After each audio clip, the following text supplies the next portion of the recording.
قرائت شاه اثر علامه بابا جان غفورов تاجیکان، تاریخ قدیمترین، قدیم، عصر میانه و دوره نو، گفتار 82. اثر تاجیکان شعله‌ای بود که به صحیفه های تاریک و فراموش گشته تاریخ ملت تاجیک روشنی انداخته، پدیده های خودشناسی و افتخار ملی را تکمیل داد. پرزیدنت جمهوری تاجیکستان امام علی رحمان. خلق تاجیک در دولت تیمور و تیموریان.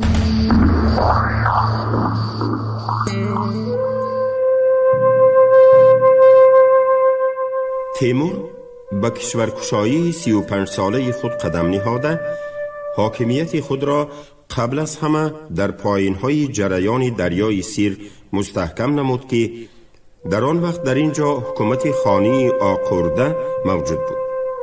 او به اختلاف داخل سلالوی آقورده مداخله کرده، تختمیش خان را که یکی از مدعیان تاج و تخت بود حمایه نمود.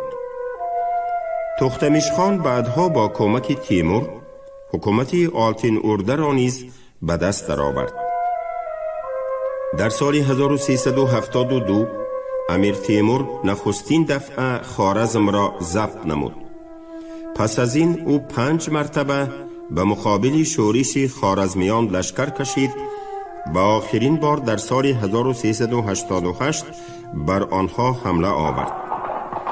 در وقت این هجوم آخر پایتخت خوارزم شهر اورگنج که یکی از مرکزهای تجارتی بین اروپای شرقی و آسیای میانه بود، با فرمان امیر تیمور با زمین یکسان کرده شد.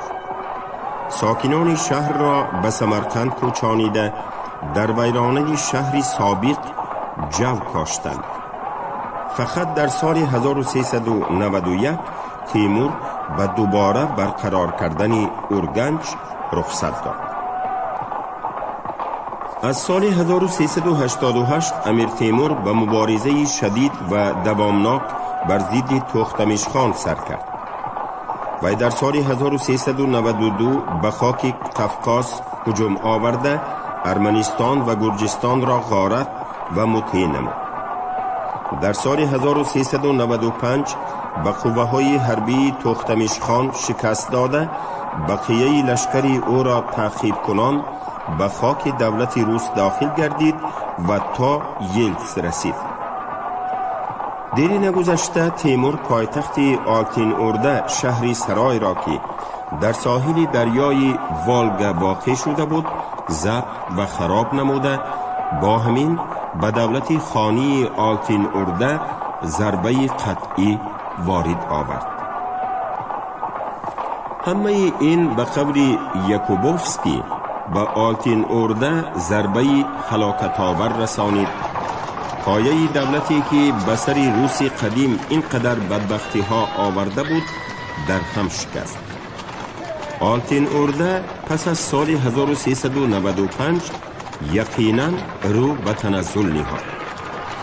تارمار گردیدن ممی سال 1380 در کارزاری کولیکوه ضربه نخست و حل کننده بود که به آلتین ارده رسانیده شد.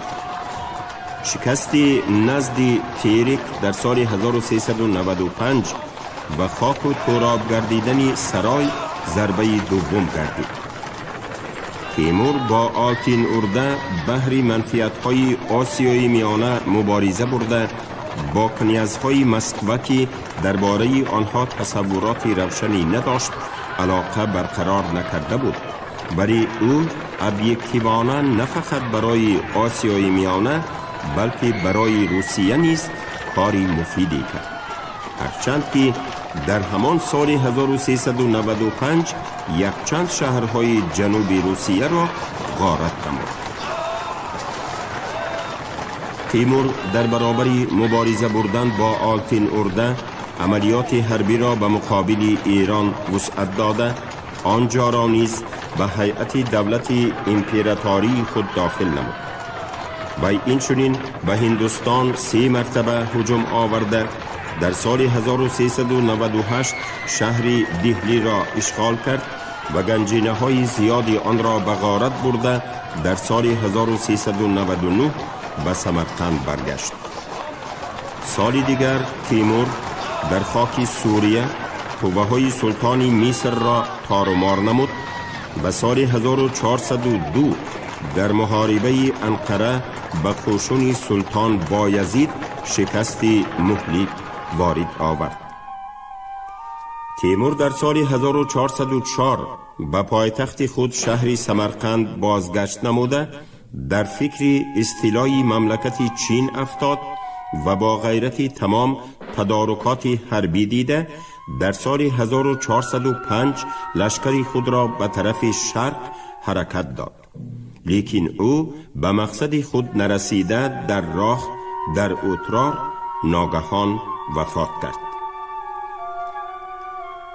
در نتیجه این همه لشکرکشی و فتوحات پرشمار امیر تیمور موفق شد که دولت امپراتوری بزرگ تأسیس نماید. دولت او نه فقط ماوراء النهر، خوارزم، مملکت‌های ساحلی بحر خزر، کاسپی و خاک افغانستانی کنونی، بلکه ایران، یک قسم هندوستان، عراق، نواحی جنوبی قفقاز و یک قطار کشورهای آسیای غربی را در بر می گرفت. تمام لشکرکشی های تیمور آشکارا خاراکتری غارتگرانه داشتند. مثلا وقتی که او با تختمیش خان جنگ می کرد، آبادی های لب دریای والگا را چنان تاراج و خراب نمود که در آنجا قحطی و گرسنگی روی داد. محل‌های آباد شمال هندوستان نیز وحشیانه به خرابزار تبدیل داده شدند.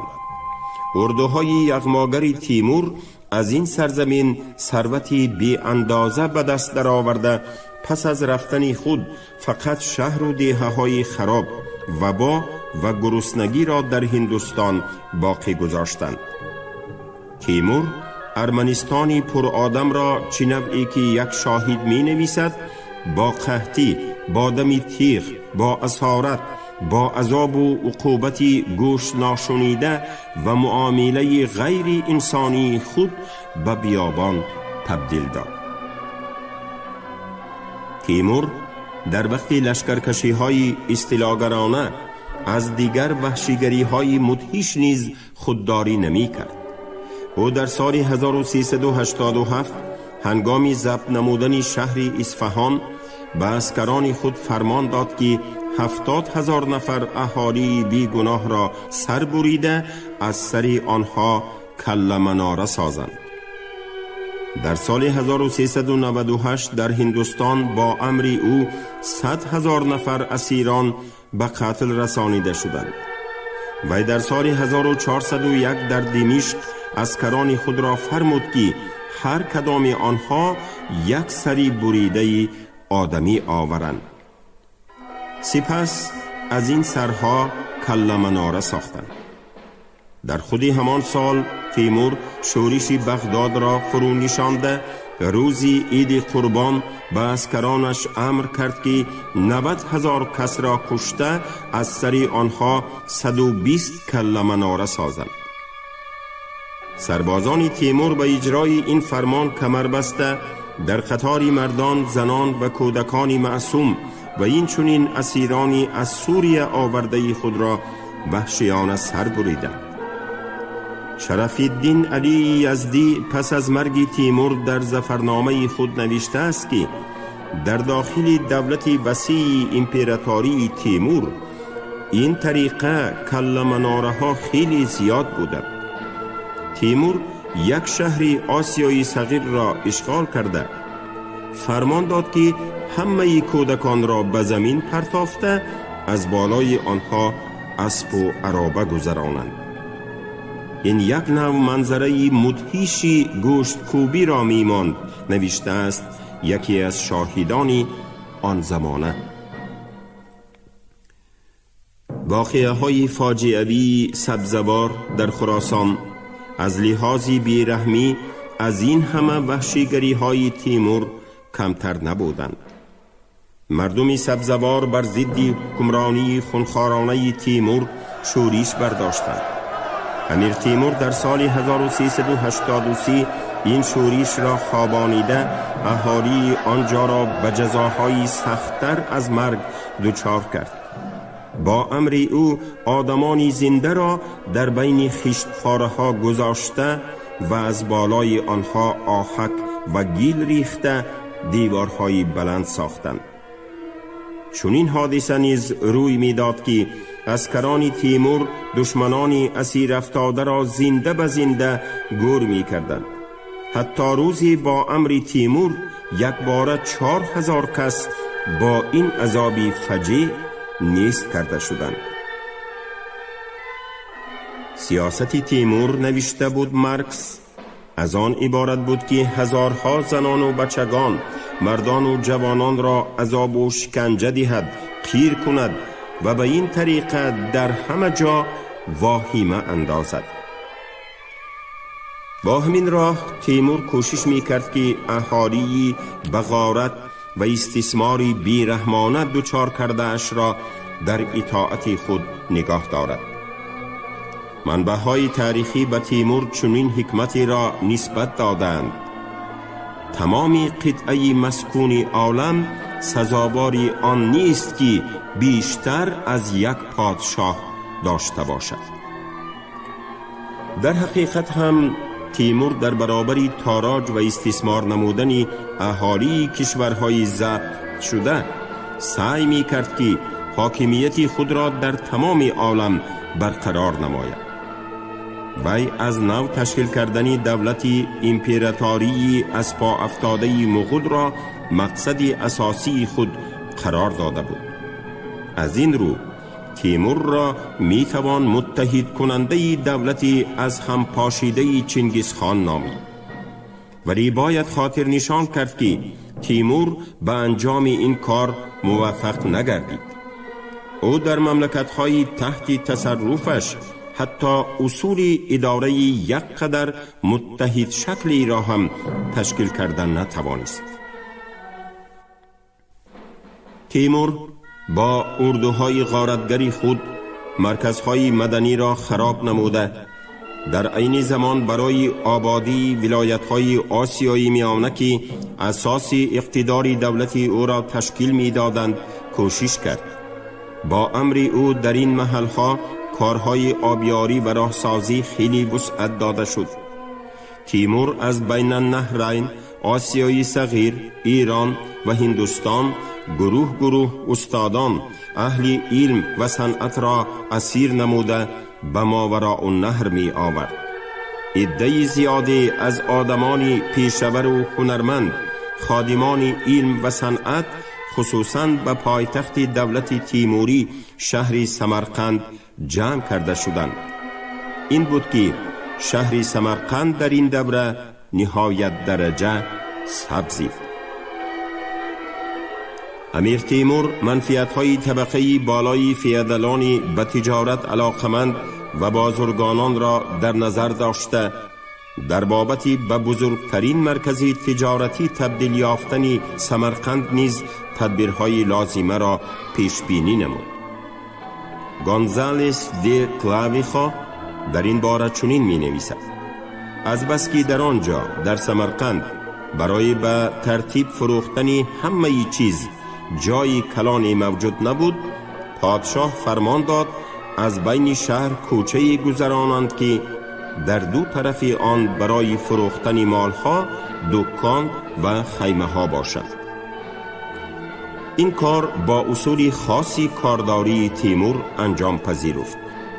با فرمان مأموران او حولی و دیگر بیناهایی که از جای آنها باید راه می گذشت از بین برده شدند و صاحبان این بناها برای دور بودن از ناگواری ها به هر سو گریخته رفتند.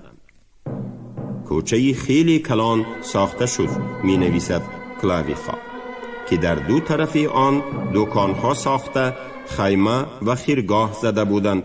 روی کوچه همچون تیم پوشیده شده از هر کجای آن برای روشنایی پنجره ها گذاشته بودند. برابری تمام شدن کاری ساختمان خیمه ها فوراً تاجران در آن جای گرفته به فروختن هر گونه مال و اشیا شروع نمودند. تیمور می‌خواست راه‌های تجارتی دوباره به واسطه ماوراء النهر برقرار گردد.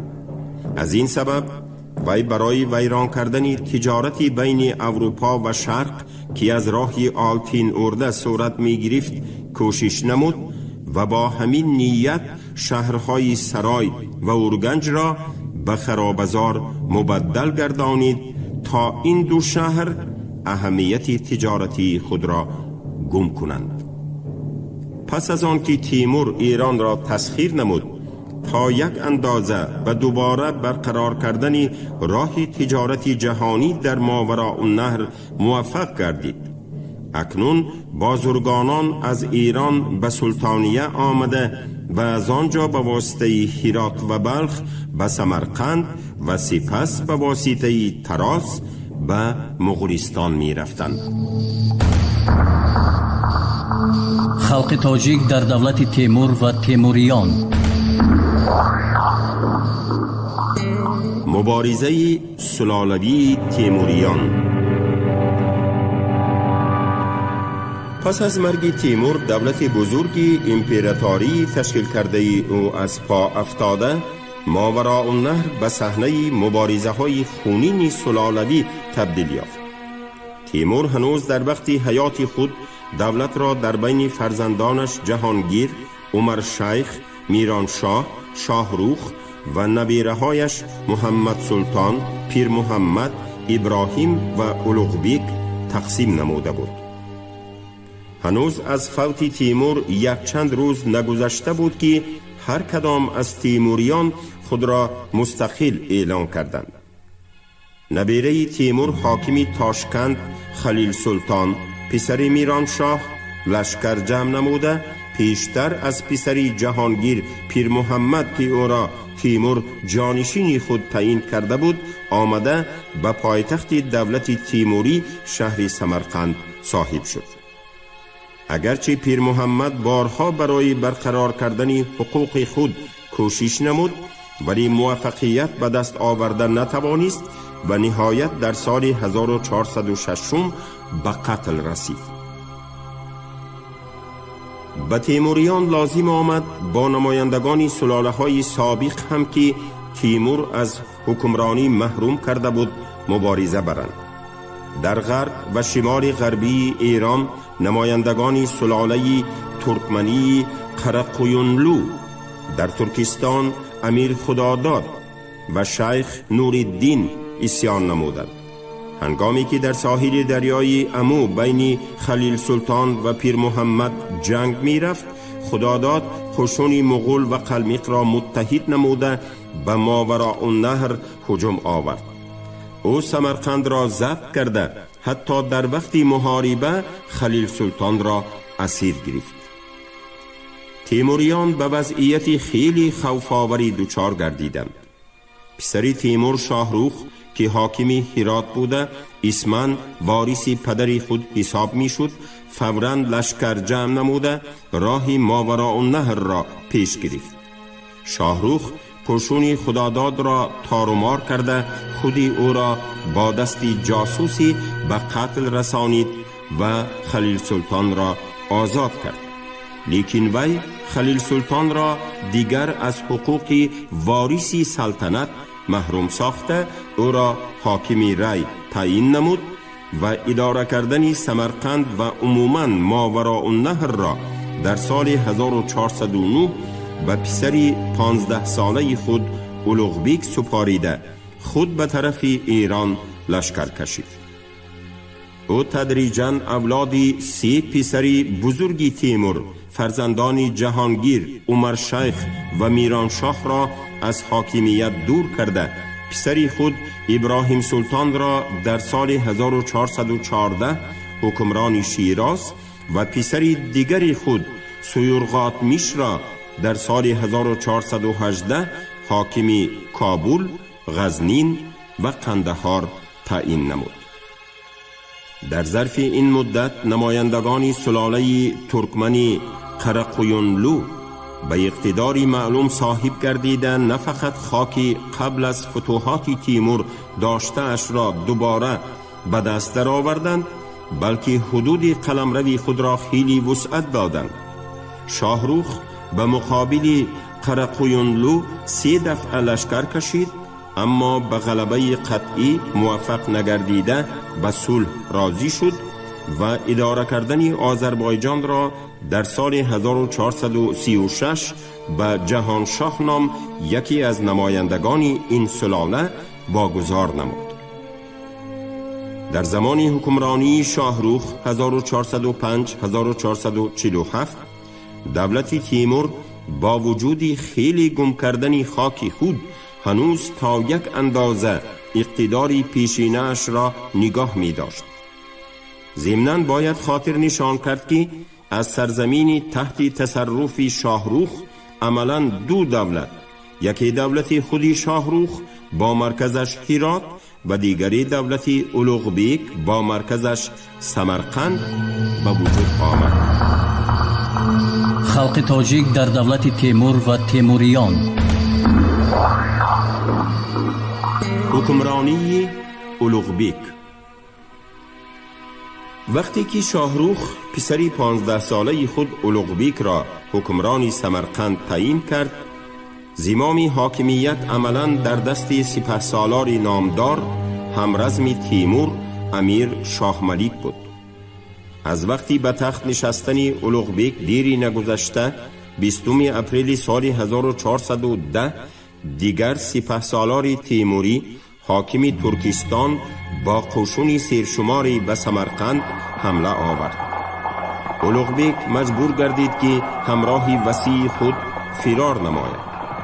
شاهروخ به محض واقف شدن از این حادثه فوراً با لشکری زیادی راه سمرقند را پیش گرفت. در محاربه فیادل اسیانکار سخت شکست خورده به زور جان به سلامت برد، ولی پس از 2 سال عاقبت کشته شد. حاکمیت شاهروخ در آسیای میانه کاملا برقرار گردید.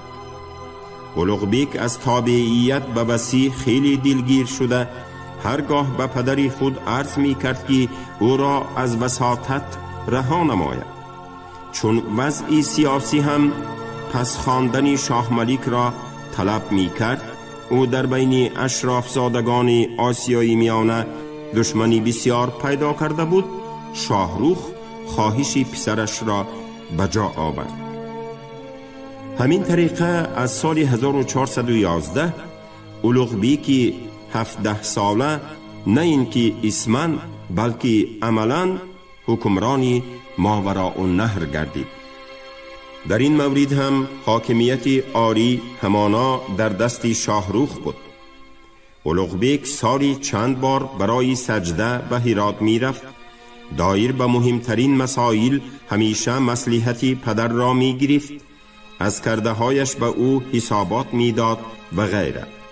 با وجود این همزمانانش اولوغبیک را حاکمی مطیع حساب نمی کردند. او تقریباً در هر بابت عملاً صاحب اختیار بود، ولی کار را به جای نمی رساند که باعثی بدگمانی پدر و خللدار شدن مناسبت بین آنها گردد. اولوغبیک در سال 1414 به مقابل حاکم فرغانه شاهزاده احمد عملیات موفقیتناک حربی گذرانیده قلمروی او را به ملک خود همراه نمود و پس از چندی قاشغر را هم به تصرف درآورد. اولوغبیک را مخصوصاً ازبیکان قوت گرفته و مغولستان به تشویش می انداختند. اولها او به گذاشتن گماشته های خود در سر این دولت های کوچنشین موفق گردید، ولی بعدتر آنها تارفت از اطاعت او برآمدن گرفتند. سال 1425 اولوغبیک در ناحیه استقکل و نهر ایلی امیران مغولستانی را شکست داده غنیمت‌های زیادی به دست درآورد. سنگ یشمی که به مقبره تیمور استفاده شده است از جمله همین غنیمت هاست. باز یک یادگاری این واقعه نوشتجات دره جیلانوتی در راه بین جزخ و سمرقند می باشد که در آن اولوغ بیک از یوریش خود و از آن مردم صحت و سلامت به این جانب برگشتنش را خبر داده است. اما پس از 2 سال لشکری اولوغ بیک از ازبیکان بادیه نشین سخت شکست خورد که با این بیش از همه فارغباری و بی‌لیاقتی خود اولوغ بیک و سرداران لشکری او باعث گردیده بود. غالبان مملکت را تماما غارت کردند. شاهروخ با قشون سیرشمار به کمک پسرش شتافت. گناهکارانی در جنگ شکست خورده با کلتک جزا داده شدند. اولوغ بیک از حاکمیت دور کرده شد، ولی پدرش از روی التفات حاکمیت را باز به او پس گرداند. بعد این واقعه اولوغ بیک دیگر به یورش های حربی سرداری نکرد و آن دسته هایی که او به مقابل بادیه نشین ها روانه می نمود عادتاً به یگان موفقیت نائل نمی گردیدند. ازبیکان بادیه نشین نه فقط قسمت مهمی خوارزم را اشغال کردند، بلکه چندین بار به ماوراء النهر و مضافات های شمالی ایران حمله آوردند. عموماً پیروزی های جنگی به اولوغ بیک نصیب نگردید. از مهمترین تدبیرات اولوغ بیک در داخل دولت اصلاحات پوری سال 1428 بود. این اصلاحات در بابت به نظام درآوردن معاملات پولی و تجارت که به اندازه منفعت‌های اهالی مهنتی را نیز افاده می‌کرد رالی مثبت بازید. دایر به این اصلاحات پایین‌تر به تفصیل سخن خواهد رفت. ظاهراً در عهد اولوغ بیک انداز زمین نظر به دوره پس از او یعنی نیمه دوم عصر 15 حجماً کمتر ستانده می شد. از همین جاست که دولت شاه گفته است اولوغ بیک در زمان پادشاهی پدر خود شاهروخ 40 سال بر سمرقند و ماوراء النهر مستقلانه حکومت کرد و در امور اداره و عدلیه رسوم شایسته را رعایت نمود.